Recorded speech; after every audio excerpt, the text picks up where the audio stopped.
திரு நா. பார்த்தசாரதி நாப்பா அவர்கள் எழுதிய எங்கிருந்தோ வந்தது சமூக நீதி சிறுகதை இந்த வீடியோல கேட்க போறோம். அவருடைய நூல்கள் எல்லாமே தமிழக அரசினால நாட்டுடைமை ஆக்கப்பட்டிருக்குங்கிறது ஒரு பெருமைக்குரிய விஷயம். கேட்கலாமா? மூணாறில் இருந்து உடுமலைக்கு புறப்படும் கடைசி பஸ் புறப்பட்டு விட்டது. எஸ்டேட் வாசலில் இருந்த டீ கடையில் தோட்ட தொழிலாளர்களின் கூட்டம் நிறைந்திருந்தது. டீக்கடை ராமுண்ணி நாயர் ஓய்வு ஒளிச்சலின்றி சுறுசுறுப்பாக வேலை செய்து கொண்டிருந்தான். நாயர் டீக்கடையில் வியாபாரம் உச்ச நிலையை அடையும் நேரம் அதுதான். தோட்ட தொழிலாளிகள் கொழுந்து போட்டுவிட்டு அன்றாட கூலியை வாங்கிக் கொண்டு வெளியே வரும்போது நாயருடைய கடையில் தேங்காய் எண்ணெயில் வறுத்த நேந்திரங்காய் வறுவல் கமகமத்து கொண்டிருக்கும். அரை அணாவுக்கு வறுவலையும் ஒரு டீயையும் சாப்பிடாமல் அங்கிருந்த நகர எப்படிப்பட்ட ஆளுக்கும் மனம் வராது. நாயர் கடைக்கு விளம்பர போர்டே கிடையாது. உட்கார பெஞ்சுகள் கூட கிடையாது. வாசலில் சொத சொதவென்று ஈரம் கசிந்து கொண்டிருக்கும். ஆனாலும் வியாபாரத்திற்கு மட்டும் குறைவில்லை. நாயர்கடை வியாபார ரகசியம் எல்லாம் அந்த நேந்திரங்காய் வறுவலின் மனத்திற்குள் தான் அடங்கியிருந்தது. அந்த இடம் மூணாறில் ஒரு கேந்திர ஸ்தானம். தேயிலை தோட்டங்களின் பிரதேசத்துக்கு நடுமையான சாலை அது.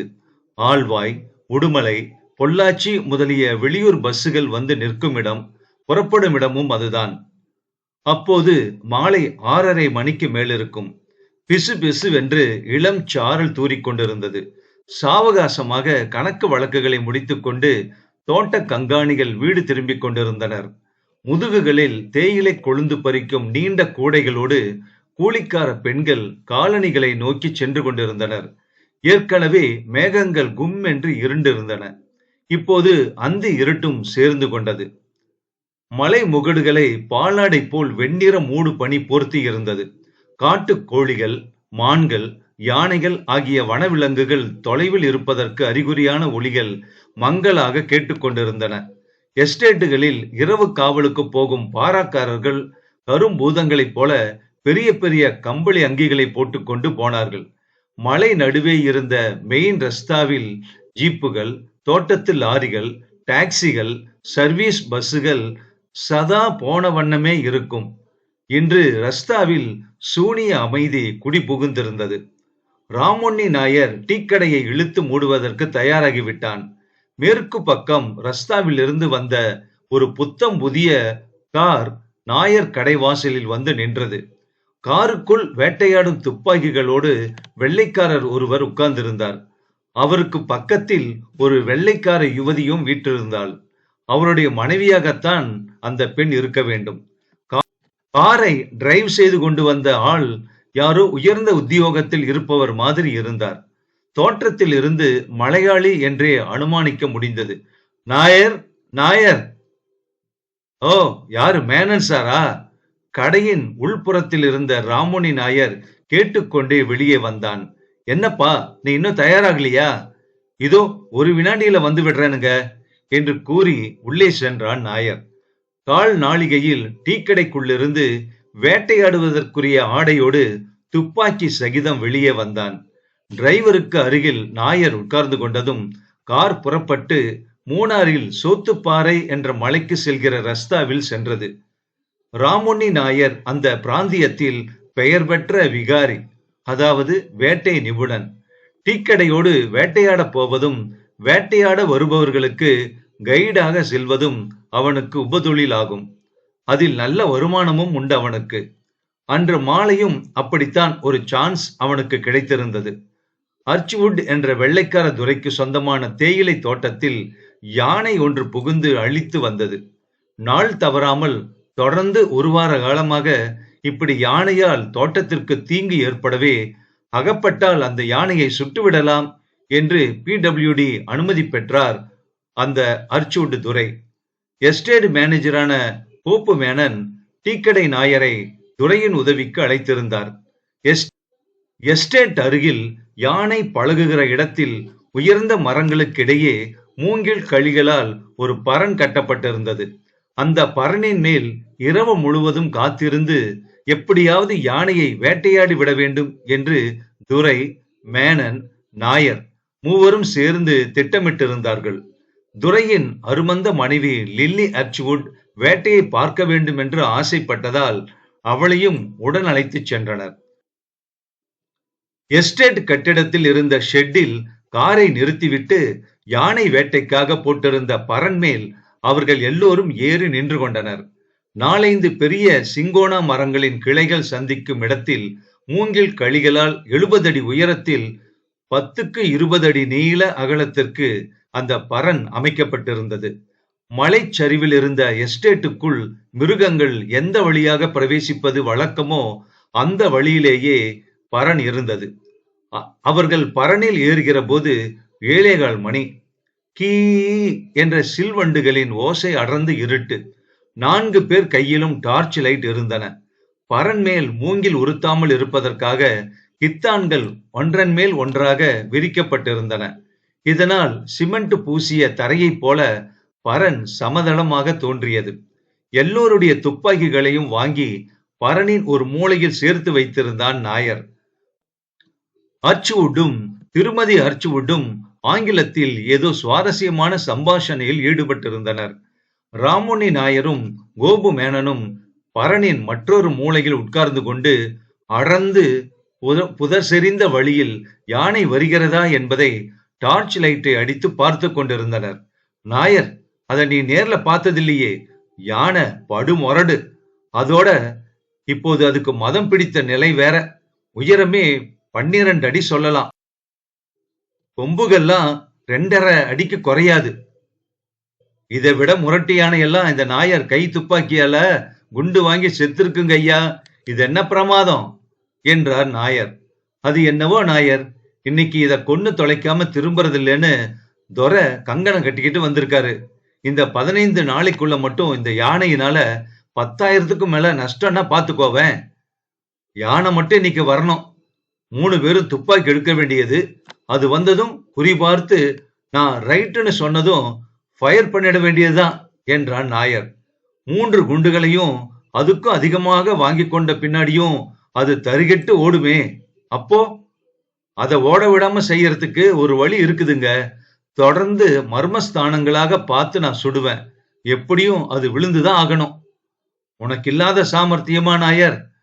நான் சொல்லி கொடுக்க போறேன் உனக்கு. நீதான் வேட்டைக்குன்னே பிறந்தவாயிற்று. துரையின் நன்மதிப்பு அடைய உனக்கு ஒரு நல்ல வாய்ப்பு. அட, இது என்ன பிரமாதமுங்க. 3வது வருஷம் நாகர்கோயில் பக்கத்துல பாலமோர் எஸ்டேட்ல ஒரு வேட்டைக்கு போயிருந்தேன்.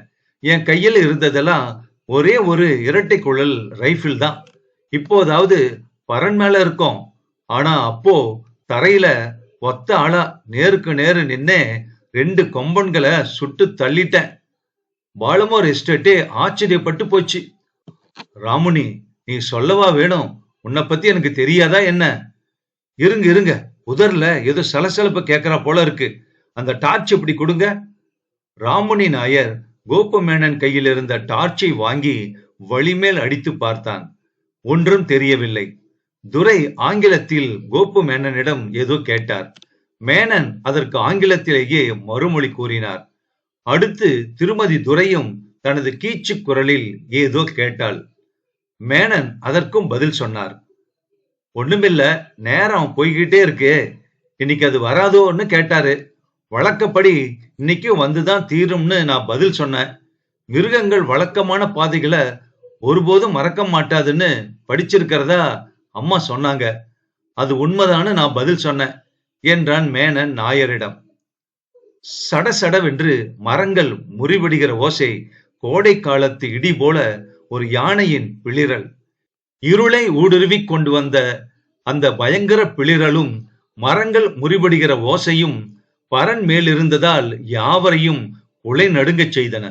திருமதி அர்ச்வுட் துரையின் முதுகுக்கு பின்னால் ஒடுங்கி மறைந்து கொண்டாள். முகத்தில் வெளிரலும் கண்களில் மிரட்சியுமாக அவள் பயந்து நடுங்கினாள்.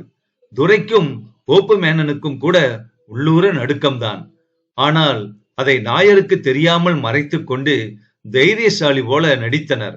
உண்மையிலேயே பயப்படாமலும் நிதானத்துடனும் இருந்தவன் ராமுனி நாயர் மட்டும்தான். சத்தம் போடாம இருங்க, கொஞ்சம் அரவம் அதன் காதல பட்டாலும் போதும், வந்த வழியில திரும்பி ஓடத் தொடங்கிடும். இல்லாட்டி கீழே வந்து மரத்தை ஆட்டி அசைச்சு நம்முடைய உயிருக்கே உழ வச்சிரும். உடன் இருந்தவர்களை எச்சரித்து விட்டு ஓசை வந்த திக்கை நோக்கி டார்ச் லைட்டின் ஒளியை பாய்ச்சினான் நாயர். ஏறக்குறைய 20 கஜ தூரத்தில் ஒரு சிறு கருங்குன்று கனவேகமாக உருண்டு வருவது போல் அந்த கொம்பன் யானை அட்டகாசமாக பாய்ந்து வந்து கொண்டிருந்தது. குன்றின் நுனியில் 2 வெள்ளை பிறைகள் முளைத்த மாதிரி நீண்ட தந்தங்கள் டார்ச் ஒளியில் மின்னின. மகா தீரர்களைப் போல பேசிக் கொண்டிருந்த அர்ச்சுவுட் துரையும் துரையம்மாளும் கோபு மேனனும் பரணின் மேல் இருந்த இடம் தெரியவில்லை. மூளையில் பம்மி பதுங்கிக் கொண்டு விட்டனர் மூவரும். நாயர் அது வந்து கொண்டிருந்த திசையில் விளக்கை பாய்ச்சவும் அது சட்டென்று 15 கஜ தூரத்தின் வழியிலேயே நின்றுவிட்டது. அனுபவஸ்தனான தானே தவறு செய்து விட்டதை நாயர் அப்போதுதான் உணர்ந்தான். டார்ச்சை அணைத்து ஏற்றியதால் யானை சந்தேகமுற காரணமாக நடந்து கொண்டு விட்டோம் என்று தோன்றியது அவனுக்கு. கப் என்று டார்ச்சை அணைத்து விட்டு அவன் பேசாமல் இருந்தான். என்னப்பா நாயர், ஏன் லைட் அணைச்சிட்ட? கோப்பு மேனன் மெல்லிய குரலில் அவன் காதருகே முணுமுணுத்தார். பேசாம இருங்க, எல்லாம் நான் கவனிச்சுக்கிறேன். கேட்கிற போது துப்பாக்கியை மட்டும் அந்த மூளையிலிருந்து எடுத்து கொடுங்க, அது போதும். நாயர் மேனனை எச்சரித்தான். ஆரம்பத்தில் திட்டமிட்டிருந்தபடி மேனனும் துரையும் வேட்டையில் பங்கு கொண்டு யானையை சுடும் முயற்சியில் ஈடுபடுவதை இப்போது அச்ச மிகுதியினால் கைவிட்டு விட்டனர். விளக்கொளி நின்று போன பின் கால் நாளிகை அமைதியில் கழிந்தது. ஒருவிதமான சலனமும் ஓசையும் கேட்காததால் யானை நின்ற இடத்தை விட்டு முன்புறத்திலோ பின்புறத்திலோ நகரவில்லை என்று தெரிந்தது. சுடுவதற்கு குறி வசதியாக அமைய வேண்டுமானால் அது இன்னும் அருகில் வர வேண்டும் என்பது நாயரின் கருத்து. தாங்கள் உட்கார்ந்திருக்கிற பரனுக்கு நேராக அது வந்தவுடன் விளக்கை அடித்து குறி பார்க்க வேண்டும். குறி பார்த்த வேகத்திலேயே அது ஓட முயல்வதற்குள் குண்டுகளை சரமாரியாக அதன் உடலில் பாய்ச்சி முடித்து விட வேண்டும். இந்த தீர்மானத்துடன் மேலும் சில வினாடிகள் பொறுமையை கடைபிடித்து பரன்மேல் அமைதியாக இருந்தான் நாயர். அப்போது சொத்தென்று துப்பாக்கிகளின் மேலே ஏதோ விழுந்த மாதிரி ஓசை கேட்டது. மேனன் சார், அது என்ன? துப்பாக்கி மேல ஏதோ விழுந்தா போல ஓசை கேக்குதே. ஒண்ணுமில்ல நாயர், மரத்துல இருந்து ஏதோ சுள்ளி முறிஞ்சு விழுந்திருக்கும். நீ காரியத்தை கவனி. நாயருக்கும் மேனனுக்கும் இடையில் மிக மெல்லிய குரலில் இந்த சம்பாஷணை நடைபெற்றது. நாயர் கண்களையும் காதுகளையும் கூர்மையாக்கி கொண்டு கவனித்தான். யானை நகரவில்லை. கொம்பை ஆட்டிக்கொண்டு அமைதியாக நின்ற இடத்திலேயே நிற்பது டார்ச்சின் உதவியின்றியே நாயருக்கு தெரிந்தது. மீண்டும் சொத்தென்ற ஓசையுடனே துப்பாக்கிகளின் மேல் ஏதோ விழுந்தது. நாயர் துப்பாக்கிகளை பரணின் வடக்கு மூலையில் மர பொந்திற்கு அருகில் வைத்திருந்தான். இப்பவும் முன்போலவே ஏதாவது சுள்ளிதான் விழுந்திருக்கும் என்று சமாதானம் அடைந்தான் நாயர். குண்டு வெடிக்கும் குழாய்களை வடதுபுறம் யானை வருகிற பாதையை நோக்கியும் கைப்பிடிகளை பரணின் பக்கமாக இருக்கும்படி துப்பாக்கிகளை வைத்த நினைவு அவனுக்கு ஞாபகத்தில் இருந்தது. மேனனின் உதவியின்றி நாயரே தான் உட்கார்ந்த இடத்திலிருந்து கை நீட்டி எடுக்கக்கூடிய சமீபத்தில்தான் துப்பாக்கிகள் அனைத்தும் இருந்தன. யானை பரனுக்கு அருகில் வரவேண்டியதுதான் பாக்கி. நாயர் துப்பாக்கிகளை கை நீட்டி எடுத்து விடுவான். துரையின் கையிலும் மேனன் கையிலும் நாயர் கையிலும் தனித்தனியே டார்ச் லைட்டுகள் இருந்தன. யானை அருகே வருகிற வரை வெளிச்சம் போட்டு அதை மிரட்டி ஓட்டிவிடக் கூடாது என்றுதான் பேசாமல் ஒண்டிக் கொண்டு பரனில் இருந்தனர். கொஞ்ச நாளிகை ஆயிற்று. யானை பழைய பாய்ச்சலோடு மீண்டும் முன்னேறியது. பரனுக்கு அருகிலும் வந்துவிட்டது யானை. அப்பப்பா, என்ன பயங்கரமான மதவெறி! மலையே அதிர்ந்து போகும்படியாக பிளிரிக் கொண்டு கொம்புகளை ஆட்டியபடியே யானை கீழே வந்துவிட்டது. குறி பார்க்க வசதியாக சமீபத்தில் யானை வரவும் நாயர் லைட்டை அடித்து குறிபார்த்து கொண்டே கையை துப்பாக்கியின் மேல் வைத்தான். துப்பாக்கி அவன் கைக்கு வரவில்லை. ஆனால் என்ன ஆச்சரியம்! அவன் தொடுவதற்கு முன்பே தானாகவே எல்லா துப்பாக்கிகளும் படீர் படீர் என்று வெடித்தன. அத்தனை குழாய்களில் இருந்தும் குண்டுகள் வடக்கு நோக்கி பாய்ந்தன. துப்பாக்கி புகையும் அதன் நெடியும் பரன் மேல் சூழ்ந்தது. யானை முன்னிலும் அதிக பயங்கரமாக பிளிரிக்கொண்டு வந்த வழியே திரும்பி ஓடலாயிற்று. இதென்ன மாயமா? இல்லை சூன்யமா? துப்பாக்கிகளை ஒருவரும் தொடாமல் இருக்கும்போதே வெடிக்கின்றனவே. வேட்டைக்கு வாகாக வந்து நின்ற யானை ஒரு நொடியில் தப்பி ஓடிவிட்டது. நாயருக்கு ஏமாற்றம் தாங்க முடியவில்லை. What what? துரை ஆச்சரியத்தோடு வினாவினார். என்ன நாயர், இதென்ன துப்பாக்கி தானா வெடிக்குது? மேனன் வியந்தார். What a wonderful incident! திருமதி அர்ச்வுட் கீச்சு குரலில் இறைந்து கத்தினாள்.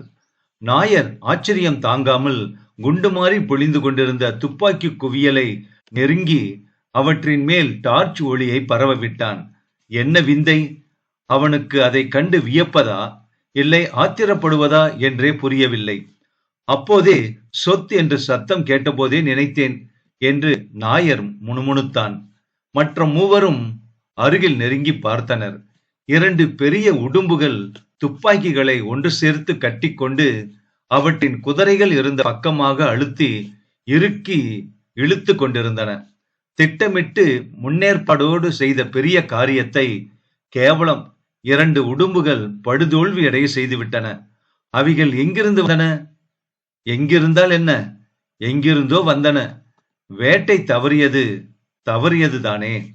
எங்கிருந்தோ வந்தது சிறுகதை முற்றும். இந்த கதை 1963க்கு முன்னாடி வெளியான ஒரு சிறுகதை. ஸோ இந்த கதை படிச்சதுல ஒரு காட்டுக்கு நம்ம வேட்டையாட போனா என்ன உணர்வு வருமோ அந்த காட்சி அமைப்பு எல்லாம் அப்படியே நம்ம கண்ணு முன்னாடி கொண்டு வந்து நிறுத்துற மாதிரி இந்த கதை எழுதியிருக்காரு நாப்பா அவர்கள். அவர்களுக்கு நம்ம சார்பில் நன்றியும் பாராட்டுகளும். இந்த கதை சம்பந்தப்பட்ட உங்க கருத்தை பதிவு பண்றீங்களா?